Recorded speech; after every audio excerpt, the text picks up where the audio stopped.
দেশের জন্মের এবং ইতিহাসের ঐতিহ্যের সাথে অস্তিত্বের সাথে শেখ মুজিবের একটা সম্পর্ক আছে এবং শেখ মুজিবুর রহমানের ৭১ পূর্ববর্তী স্বাধীনতা পূর্ববর্তী সময় পর্যন্ত যে অবদান সেটিকে একভাবে বিবেচনা এবং পরবর্তীতে মুজিববাদের যে আলাপটা আসছে সেটি হচ্ছে শেখ মুজিব যখন লড়াই সংগ্রাম করছে তখন তো টিকে থাকা অস্তিত্বের প্রশ্ন থাকে। এরপরে যখন তিনি ক্ষমতায় আসলেন এসে তিনি যে রাষ্ট্র প্রকল্পটা তিনি বাংলাদেশকে উপহার দেওয়ার চেষ্টা করছেন কিংবা বাংলাদেশের মানুষকে তিনি দিয়েছেন সেই প্রকল্পটা এবং সেই প্রকল্পের ভিত্তিতে শেখ হাসিনা গত ১৫ বছরে যেই একটা ব্যবস্থা দাঁড় করিয়েছে সেটাই হচ্ছে মুজিববাদ। আর একটু পরিষ্কার করি, সেটা হচ্ছে শেখ মুজিব প্রথম ৭২-এ ক্ষমতায় এসে তিনি গণতন্ত্রের যেই বহুদলীয় যে ব্যবস্থা সেটিকে তিনি ভেঙে দিলেন এবং সাংবিধানিকভাবে বাংলাদেশ একটি বাকশাল এবং সমস্ত দলগুলোর মত প্রকাশের স্বাধীনতাকে তিনি খর্ব করলেন এবং তিনি একটা রাষ্ট্রীয় কাঠামোর মধ্য দিয়ে একটা স্বৈরাচারী হয়ে ওঠার চেষ্টা করলেন। এটা হচ্ছে মুজিববাদের ভিত্তি এবং মুজিববাদের গোড়াপত্তন এখান থেকে শুরু।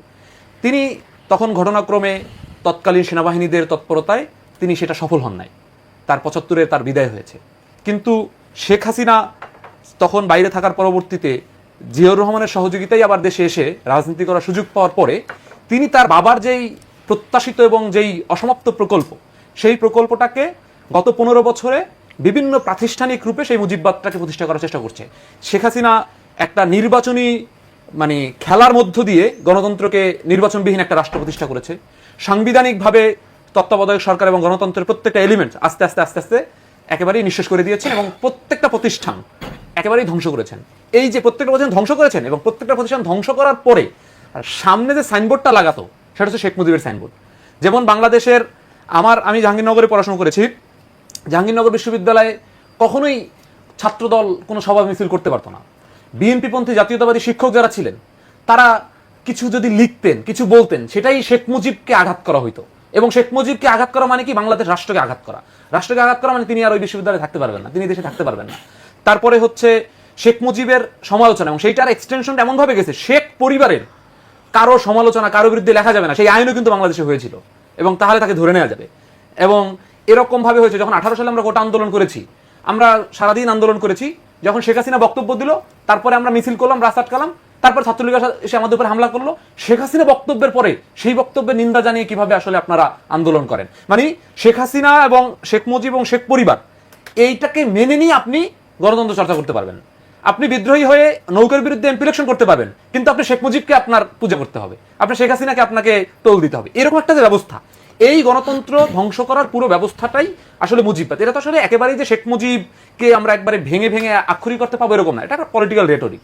এটা হচ্ছে মুজিববাদের যে জায়গাটা। এবং মুজিববাদের আপনি যে দ্বিতীয় প্রশ্ন করছেন এটা কবর রচনা করতে গেলে আসলে নতুন করে সংঘাত তৈরি হবে কিনা, দেখেন কবর রচনাটা বললাম যেটা তো রাজনৈতিক রেটরিকটা হচ্ছে এরকম যে এই যে পুরো ব্যবস্থাটা এই ব্যবস্থাটা ভেঙে দেওয়ার জন্যই মানুষ বুক পেতে দিয়েছে এবং গুলি খেয়েছে এবং সেটার গণতন্ত্র সেই ব্যবস্থা ভাঙার জন্য এখানে বাংলাদেশে ফ্যাসিবাদ বিরোধী প্রত্যেকটা রাজনৈতিক দল এই মুজিববাদী স্বৈরতান্ত্রিক ব্যবস্থা ভাঙার পিছনে গত ১৫ বছর বেগম জিয়া তিনি কারাগারে এবং বন্দি থেকেও লড়াই করেছেন, তারেক রহমান তিনি দেশের বাইরে থেকে লড়াই করেছেন, সালাউদ্দিন আহমেদরা বিদেশে গুম হয়ে লড়াই করেছেন, প্রত্যেকে লড়াই করেছেন মুজিববাদী। কেউ হয়তো এটার নামে এটাকে ভাঙার কথা বলেছেন, কেউ হয়তো এটার এই ব্যবস্থাটাকে ভাঙার জন্য তিনি লড়াই করেছেন। এখন এই ব্যবস্থাটা কবর দেওয়াটা মানে হচ্ছে যে আগামীর বাংলাদেশে এরকম একটা স্বৈরতান্ত্রিক ব্যবস্থা যেন এনসিপির নাহিদ ইসলামের নামেও তৈরি না হয় সেরকম একটা নিশ্চয়তা এবং সেরকম একটা ব্যবস্থা জনমানুষের মধ্যে তৈরি করা। আমি যেন ফয়সাল মাহমুদ শান্ত এনসিপির একজন যুগ্ম সদস্য হিসেবে আহ্বায়ককে প্রশ্ন করতে পারি যে আপনি শেখ মুজিবের মতো কাল হয়ে যাওয়ার চেষ্টা করছেন, আপনি এটা হইতে পারবেন না। এবং যেটা আমরা করেছি, যেটা আমাদের যখন গঠনতন্ত্র তৈরি হয়েছে তখন আমরা এখন ওপেনলি বলেছি যে 2 টার্মের বেশি কেউ এনসিপির আহ্বায়ক সভাপতি থাকতে পারবেন না।